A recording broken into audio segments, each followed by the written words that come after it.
So this is the great thing about what we're talking about with these sort of interviews is, what role AV is playing in a bigger digital environment. And people aren't thinking of AV as thinking of the basic box and reliable functionality. But I think the interpretation of what AV can and can do and how it sits in very different environments that are more like ecosystems, they're interconnected, networked environments. I mean, certainly with signal distribution and video processing and signal distribution. I mean, it's a massively rich area for exploitation, isn't it? And there's so many things you can do that we really can't conceive of at the moment. But there are interesting things happening, as you say, in medicine. Yeah, we try so hard to anticipate what the world is going to need from us. We just don't see AV for what it can really do we? And I think that the term itself, AV, minimizes its value. Right? Who are the AV people? All the people you and I have known for all these years, I self-described as basement dwellers, right? We have our toys in the basement, we come out with things that are kind of cool and neat, and it's all very superficial. But as time goes on, we become more a part of ecosystems. We become more of a part of the fabric of business, of life in general, of medicine, of environmental controls. All these things become important.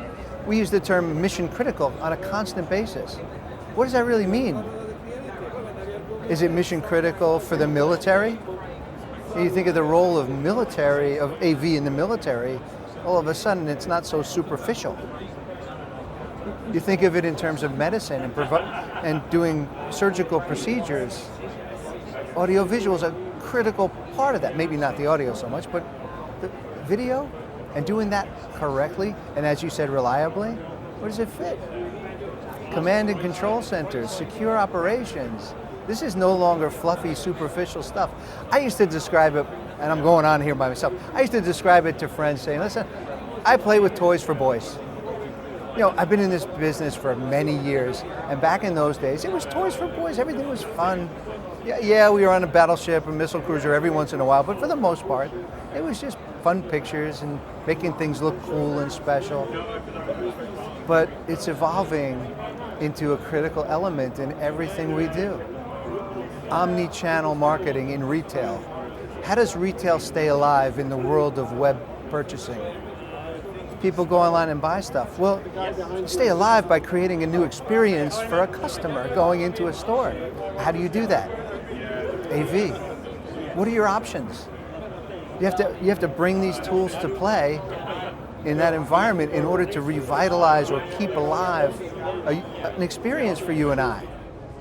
Is AV technology or is it application? Is the line so fine we can't see one or the other?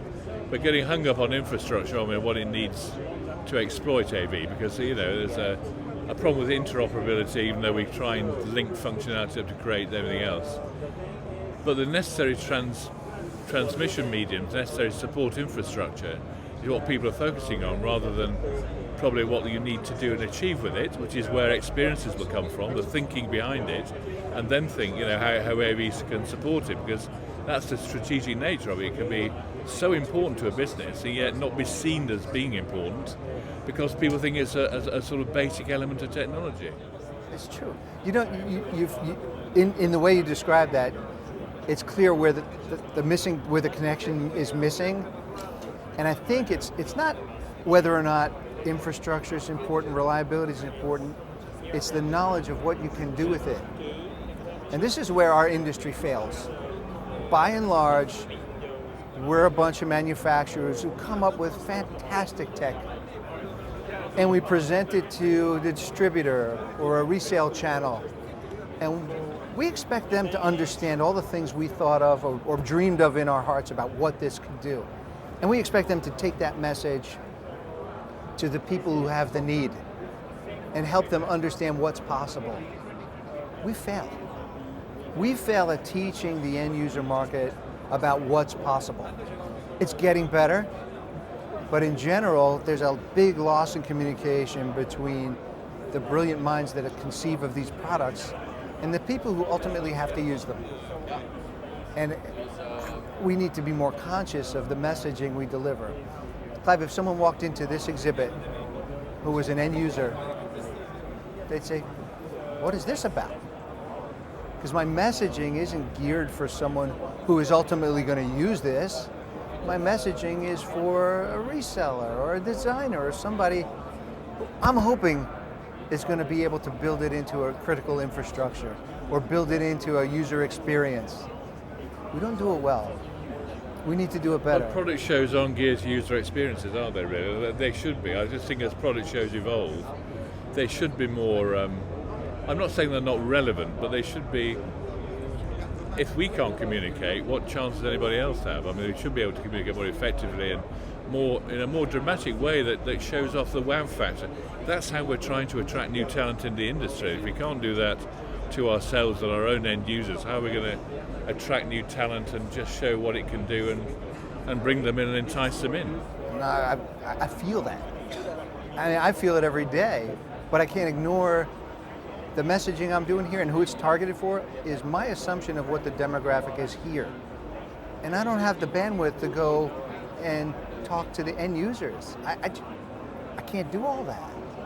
I'm not Microsoft. So I have to trust or teach people how to do it. So I mean, you're so right. We should be, but what percentage of this audience is going to get that message, and who's most important at ISE? Not who's most important receiving the message of audiovisual. But who needs to be the evangelist then? I mean, whose role is it, in your view? The inventors?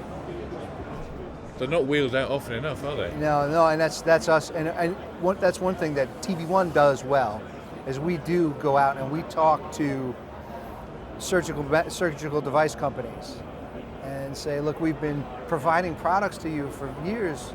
We know things are evolving. What do we have to do to be part of your operating room suite moving into the future? What are you thinking about? Because a surgical suite has a direction, right? It's not implemented today, but they're developing solutions. Clinical trials take a long time.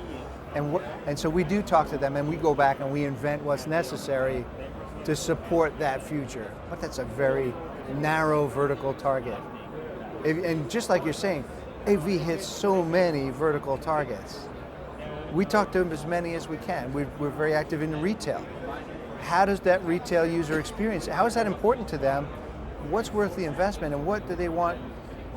So if we collaborate on finding out what an immersive experience is for a retail customer, we can invent the solutions in collaboration with the retailer that will create that. And it doesn't matter what our sales channel is. We have to invent. So the invention, I think, has to be a collaboration between the people who are touching the usage, or the dreamed, the foreseen usage, and the people who understand the tech in depth, which is us.